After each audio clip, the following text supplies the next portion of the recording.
Thanks for tuning in to this special From the Stacks episode of Howe's Things, a podcast and radio show from the David A. Howe Public Library, normally recorded in Wellsville, New York. My guest today is the children's librarian, Kate Miller. Kate, welcome back. Hey, thanks. Kate is in Wellsville, New York. I'm not, because I got a breakthrough COVID case, and I'm trapped. Whoa. I'm trapped. So this is my PSA for everyone. Get your vaccine and wear your mask, because I am vaccinated, and it was still pretty bad, so... As the congestion works up, you can hear it there. Seriously. I'm just saying I wouldn't want to mess with the real thing, so I'm really glad that I had sort of a micro-vaccinated version of it. Absolutely. That's the boring stuff. The fun stuff is that it's DiNovember. Yes, sir. I think, do you remember Eric Mickles? He lives Name rings month. a bell. Every month is DiNovember for him. I remember he had that Jurassic Park calendar that he was so excited to change every month. Like the end of every month was like, it's coming. Yeah. It was like Christmas every day. Yep. I'm loving all the little dino pictures that you've had up with kids submitting their dino pictures. Yep, we've got a couple of submissions for our DiNovember photo contest, so that's exciting. Yeah. Well, today Kate and I are going to be talking about Moon Girl and Devil Dinosaur in our little mini episode here. Kate, let me give you a little history on Devil Dinosaur, because I would assume you did not know who this character was. I had no clue. Okay. And it even took me a minute to realize that we were dealing with like the MCU. Okay. I was like, oh, look, there's Hulk. And like, I recognized the Kree, and I was like, oh, this is a thing. So I had to like backtrack a little bit and rewind and really, really get all the details in there. So give me a little background. Okay. All right. So Jack Kirby is a legendary, primarily an artist, but artist and writer who co-created most of Marvel's pantheon.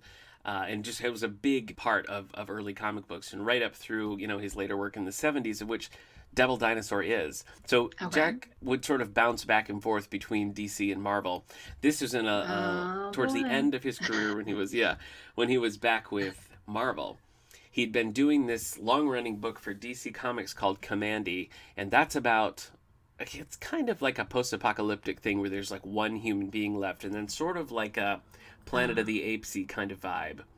Got it. And that was doing really well, and there was talk of turning it into an animated series. So when he popped back to Marvel, they were like, we wouldn't mind some of that sort of a prehistoric vibe, that maybe we could have our own cartoon. And Let's roll with it. Jack Kirby created Devil Dinosaur. Devil Dinosaur, the original series, 9 issues long, follows a character named Moon Boy, who kind of teams up with Devil Dinosaur, and they rumble with the killer folk, the bad guys. Got it. So neither the cartoon of Commandy nor of Devil Dinosaur ever made it. Like they never made them. And even though there was kind of like a dino craze in the 70s when this came out, Devil Dinosaur was canceled after 9 episodes or issues. And then it just kind of like popped around here and there. Like they'd be like, oh, look, there's Devil Dinosaur. He would show up in comic books like when Marvel had Godzilla. He did an arc in Heroes for Hire. He did a pretty fun arc. Him and Moon Boy team up with Spider-Man in a book called Avenging Spider-Man, where Spider-Man gets like sent to this prehistoric dinosaur world and they team up. So that's fun. But it's not until 2015 when Devil Dinosaur gets a new partner and a new ongoing series called Moon Girl and Devil Dinosaur by Brandon Montclair, Amy Reeder, and Natasha Bustos. So, and I was sitting here, you're going on, I was like, when did it become Moon Girl then? I was like, what am I missing? Yeah, Moon Boy was left in the past. Well, you kind of see it in the start of the one that we read together here today. Mm-hmm. Primarily, we're going to be talking about Volume 1, BFF, and it's where Lunella Lafayette is Moon Girl's name. I love Lunella. I know. She's a super genius. She has the Inhuman gene, and she's worried about hitting the Terrigen Mist, which would potentially trigger some sort of, not mutation, but if she had like latent Inhuman powers, they would come out then, so they could be anything. And so she's trying to stop this from happening. And at 9 years old. Because she's a super genius, Kate. She's Holy cow. Super genius. But, I kept having to like step back. Her parents were so hovering, and she was like, I got this, guys. And she's like sneaking out at night. And I'm like, wait, she's 9 years old. Right. Yeah. Super genius or not, you need your sleep. That's true. That's a good point. So in the process of her trying to stop this transformation, she accidentally pulls Devil Dinosaur into the future, along with some of the killer folk. So as someone who'd read Devil Dinosaur, I was delighted by the little bit of continuity because it kind of wraps up the Devil Dinosaur story, and you get a little bit with Moon Boy in the beginning. You at least see him when he's in the past, and it kind of like wraps that story, and then Devil Dinosaur is brought to the present day. Which is kind of a graceful lead into this new Moon Girl, Yeah. A nice way to lend it to this generation, kind of. Yeah, I agree. Well, I think the thing is, like, Devil Dinosaur is kind of a cult classic comic now, but is not well known. Right. And so they really could have just been like, we're reinventing Devil Dinosaur, and here it is. But I like that's not really the Marvel way, though, is it? That's a good point, Kate. As many strings as they can attach, they will. You're right. But I appreciated that little nod to the 70s run because Jack Kirby's, especially the later stuff where he had a little bit more freedom, that's when he starts doing things like the New Gods, if you're familiar with like Darkseid and all of those characters. I don't know enough about the actual comics. Okay. And that's always the thing, like we watched the Marvel movies and I was like, I wonder how close this is to the comic runs. Yeah. And I know there are so many different spins and everything that I'm like, it's got to follow pretty strongly for something in there. Yeah, well, they're just so weird. And in the New Gods and like Darkseid and all that, sort of were showing up in the DC movies for a while there. With especially in like the Snyder cut that just came out, there was a lot of Jack Kirby New God stuff. And then on the Marvel side of things, you have the Eternals, which as we're recording is like the current Marvel movie. Yes. But all that to say, this latter day Jack Kirby stuff gets like super trippy. And it's great to look at. The stories become a little like nonsensical, but Devil Dinosaur is just this really fun, like compact 9 issues that's like easy to follow, easy to understand, and just like good fun adventure. And I feel like even though the Moon Girl series puts a little bit more, backstory, and there's like definitely more going on than just like a boy and his dinosaur fighting bad guys. Well, we girls are a little more complicated. I think it still retains that sort of fun adventure type of it. What did you think of the comic book?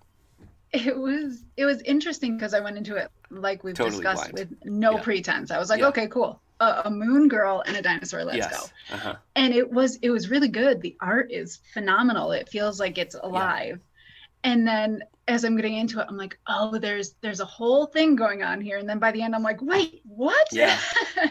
It's like the end of that volume 1. I was like, no, that is not the end. It's a pretty big cliffhanger, right? It really was too. Yeah. It was huge. Yep.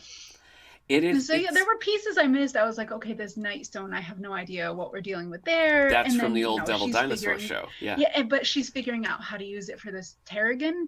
Yeah. Mm-hmm. Cloud. Mm-hmm. And I'm like, okay, all right, it's coming together. So it was kind of, I felt like I was constantly off balance, but I really enjoyed it all the way through, at least. Yeah. The art is one of the things that I think make it really work as an all ages title, because it's just like Lunella's character design is great. Like anytime you see Moon Girl and everything she's got going on, it's fun. Perfect. It's fun and dynamic. It's bright. And the art stays consistent throughout. It changes. Yes. It changes creative teams, but like even as the series goes on, it still retains this like bright, bubbly kind of look, which I think works really well. I do too, because I don't think it really makes it feel like juvenile necessarily. No. But if you are a kid reading it, I think it can appeal to you too. Yeah. It's just so cute probably isn't the word I should use, but Lunella is just adorable. She is.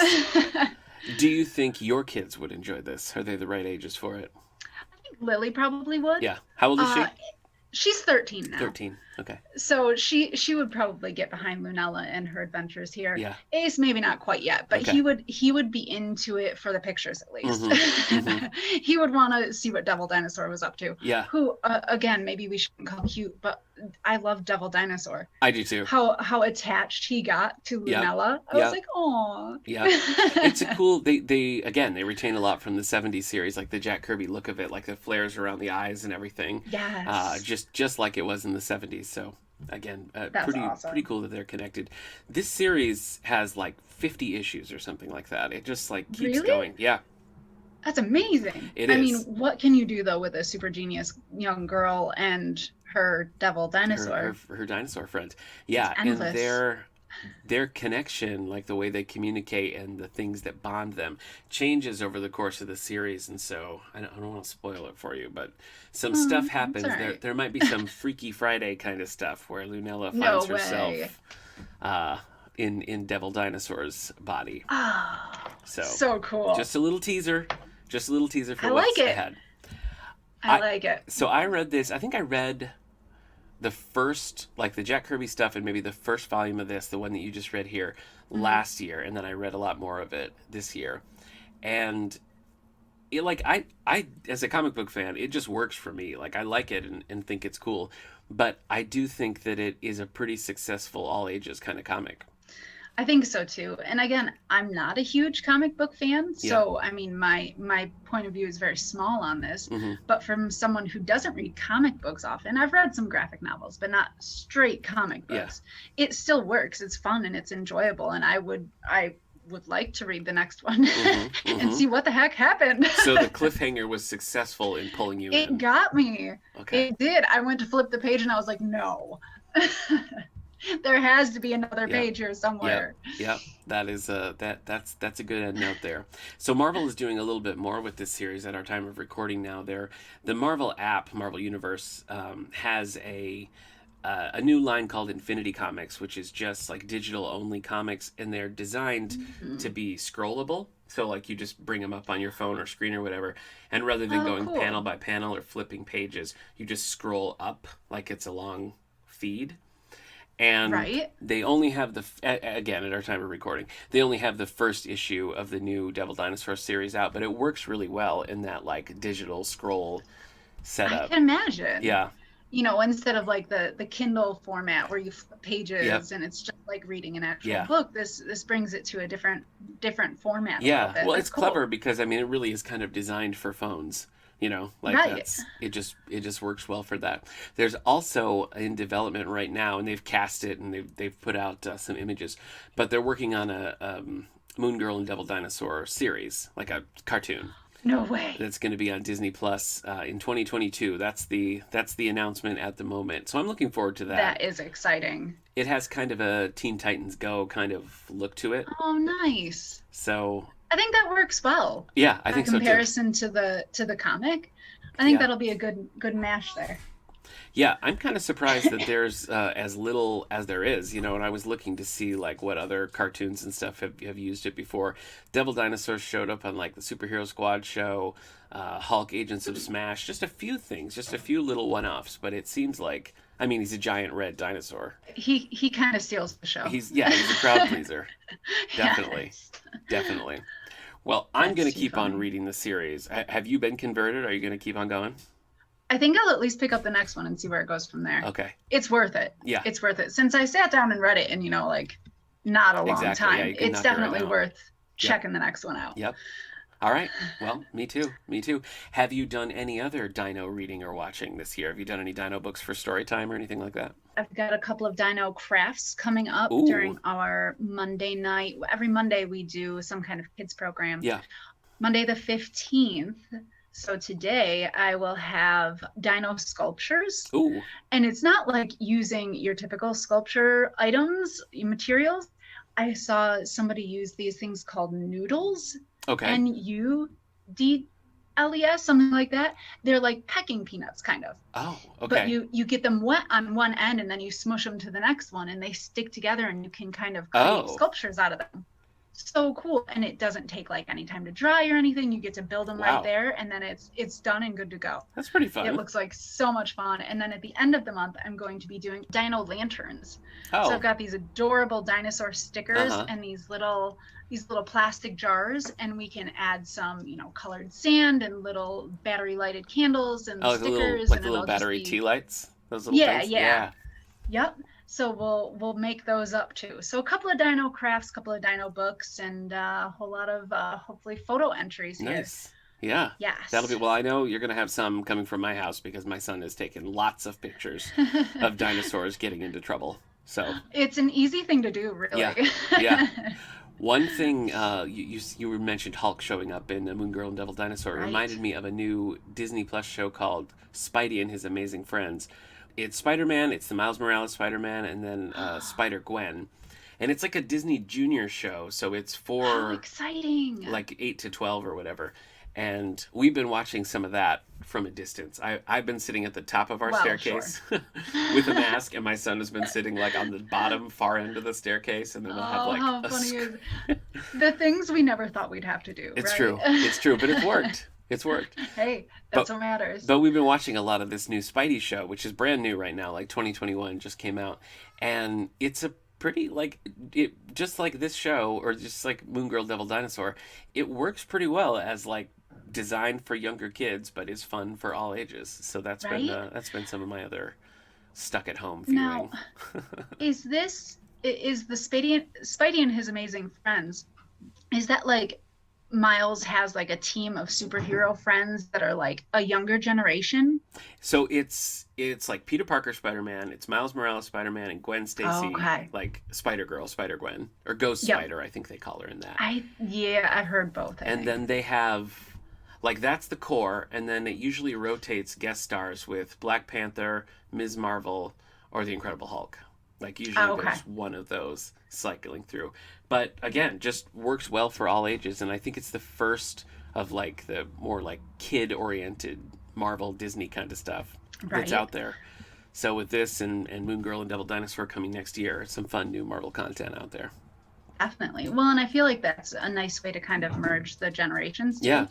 Because Miles is so new and fresh. Yeah. That to tie him in with all the other spider people. Yeah. I guess not all just Spider-Man. The other friends. spider people. Yes. The other spider friends. There you go.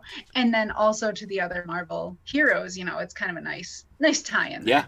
That works. Yeah. So that's maybe I'll finish that while I'm locked away at home. I'll have to look it up. Ace will love that. During DiNovember. Yeah. All right. Miles Morales is his favorite. Oh, okay. All right. We love it. Yeah, Miles gets a lot of play in here.